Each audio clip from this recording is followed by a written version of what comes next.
നമുക്കിനി സൾഫേറ്റിൻ്റെ കൺഫർമേഷൻ ചെയ്ത് നോക്കാം. നമ്മൾ തൊട്ട് മുന്നേ കാർബണേറ്റ് ആണ് ചെയ്തത്, ഇത് നമുക്ക് സൾഫേറ്റ്. അപ്പോൾ സൾഫേറ്റ് അടങ്ങുന്ന ഒരു സോൾട്ടാണ് ഞാനിപ്പോൾ എടുത്തിരിക്കുന്നത്. അലൂമിനിയം സൾഫേറ്റ് എന്ന് പറയും.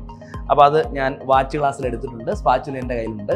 അപ്പോൾ നമുക്കൊരു കാര്യം ചെയ്യാം, അല്പം സോൾട്ടിനെ, സൾഫേറ്റ് കണ്ടെയ്ൻ ചെയ്യുന്ന സോൾട്ടിനെ നമുക്ക് എന്ത് ചെയ്യാം, ഈ ടെസ്റ്റ് ട്യൂബിലേക്ക് ട്രാൻസ്ഫർ ചെയ്യാം. ഞാൻ അല്പം സൾഫേറ്റ് കണ്ടെയ്ൻ ചെയ്യുന്ന സോൾട്ടിനെ എന്ത് ചെയ്യുന്നു, ടെസ്റ്റ് ട്യൂബിലേക്ക് ട്രാൻസ്ഫർ ചെയ്തു. ഇപ്പോൾ സൾഫേറ്റ് ആണ്, നമുക്കതെങ്ങനെ കൺഫേം ചെയ്യുന്നത് നോക്കാം. അപ്പോൾ നമ്മൾ അതിലേക്ക് ബേരിയം ക്ലോറൈഡ് സൊല്യൂഷൻ ആഡ് ചെയ്യുക. ബേരിയം ക്ലോറൈഡ് സൊല്യൂഷൻ നമ്മൾ നേരത്തെ കാർബണേറ്റിൽ നമ്മളത് ചെയ്തിരുന്നു. ബേരിയം ക്ലോറൈഡ് സൊല്യൂഷൻ ആഡ് ചെയ്തു. അപ്പം ബേരിയം ക്ലോറൈഡ് സൊല്യൂഷൻ ഒരല്പം ഇതിലേക്ക് ട്രാൻസ്ഫർ ചെയ്യുക. ബേരിയം ക്ലോറൈഡ് സൊല്യൂഷൻ ആഡ് ചെയ്യുമ്പം നമുക്ക് ഒന്നാം തരം വൈറ്റ് പ്രസിപ്പിറ്റേറ്റ് ആണ് കിട്ടുന്നത്. നേരത്തെ കാർബണേറ്റ് ചെയ്തപ്പോഴും നമുക്ക് ഇതേ റിസൾട്ട് തന്നെയാണ് കിട്ടിയത്. അപ്പം മനസ്സിലാക്കുക, ബേരിയം ക്ലോറൈഡ് സൊല്യൂഷനെ നമ്മൾ ക്ലോസ് ചെയ്യുക. ഒരു റിയേജന്റ് എടുത്തു കഴിഞ്ഞാൽ അത് ക്ലോസ് ചെയ്ത് വെക്കുക, അങ്ങനെ അത് മാറ്റി അങ്ങ് വെക്കുക. ഓക്കെ, അപ്പോൾ നമുക്ക് വൈറ്റ് പ്രസിപ്പിറ്റേറ്റ് കിട്ടി. It may be carbonate or sulphate. അപ്പോൾ ബേരിയം ക്ലോറൈഡ് സാൾട്ടിലേക്ക് ആഡ് ചെയ്യുമ്പോൾ കാർബണേറ്റും ആകാം സൾഫേറ്റും ആകാം. കാർബണേറ്റ് കൺഫേംഡ് ആണെങ്കിൽ നമ്മൾ HCl ആഡ് ചെയ്തപ്പോൾ സോലുബിളായി. ഇനി നമുക്കിതിലേക്ക് കുറച്ച് ഡൈലൂട്ട് HCl ആഡ് ചെയ്ത് സോലുബിൾ ആണോ എന്ന് നോക്കാം. സോലുബിൾ ആണെങ്കിൽ വീണ്ടും കാർബണേറ്റ് ആണ്, അല്ലെങ്കിൽ സൾഫേറ്റ് എന്ന് പറയാം. ഞാൻ വീണ്ടും ഡൈലൂട്ട് ഹൈഡ്രോക്ലോറിക് ആസിഡ് എടുക്കുന്നു, അതിലേക്ക് ആഡ് ചെയ്തു നോക്കാം.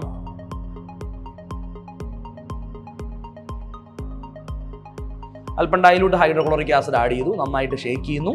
ഒരു ചേഞ്ചും തന്നെ അതിൽ ഒബ്സർവ് ചെയ്യുന്നില്ല. ഞാൻ കുറച്ചും കൂടെ വേണമെങ്കിൽ ഡൈലൂട്ട് ഹൈഡ്രോക്ലോറിക് ആസിഡ് അതിലേക്ക് ആഡ് ചെയ്ത് കൊടുക്കാം. നമുക്കിവിടെ ആ വൈറ്റ് പ്രസിപ്പിറ്റേറ്റ് അതുപോലെ തന്നെ നിൽക്കുന്നതായി കാണാൻ പറ്റും. ഇത് സോലുബിൾ ആകുന്നില്ല. തൊട്ടു മുന്നേ കാർബണേറ്റ് ചെയ്തപ്പോൾ അത് കംപ്ലീറ്റ്ലി സോലുബിളായി. ഇപ്പോൾ നിങ്ങൾ സൂക്ഷിച്ച് നോക്കിയാൽ ആ വൈറ്റ് പ്രസിപ്പിറ്റേറ്റ് അതുപോലെ തന്നെ നിൽക്കുന്നതായി കാണാം.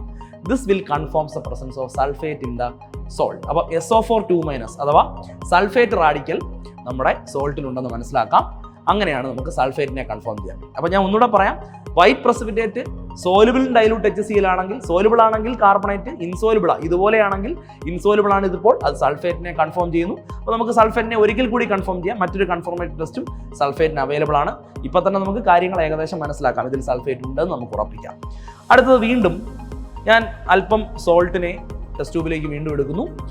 അതിലേക്ക് അല്പം ലെഡ് അസറ്റേറ്റ് സൊല്യൂഷൻ ആഡ് ചെയ്യുന്നു. വൈറ്റ് പ്രസിപ്പിറ്റേറ്റ് കിട്ടുകയാണെങ്കിൽ സൾഫേറ്റ് വീണ്ടും കൺഫേംഡ് ആണ്. സോ ഞാൻ അല്പം സോൾട്ടിലെ അതിലേക്ക് വീണ്ടും ആഡ് ചെയ്യുന്നു. Another confirmative test for sulphate.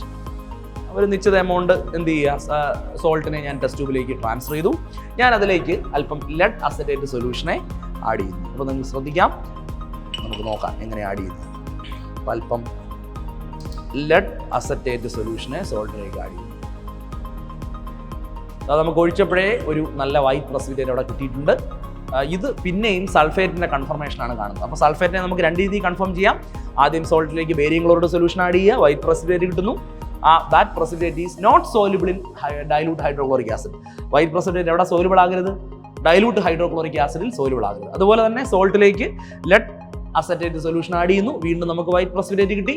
ഇത് സൾഫേറ്റിനെ നമുക്ക് വീണ്ടും കൺഫേം ചെയ്യുന്നു. ഇങ്ങനെ നമുക്ക് കാർബണേറ്റും സൾഫേറ്റും തമ്മിലുള്ള വ്യത്യാസവും പഠിക്കാം, അത് കൺഫർമേഷനും നമുക്ക് ഇങ്ങനെ മനസ്സിലാക്കാം. ഓക്കെ.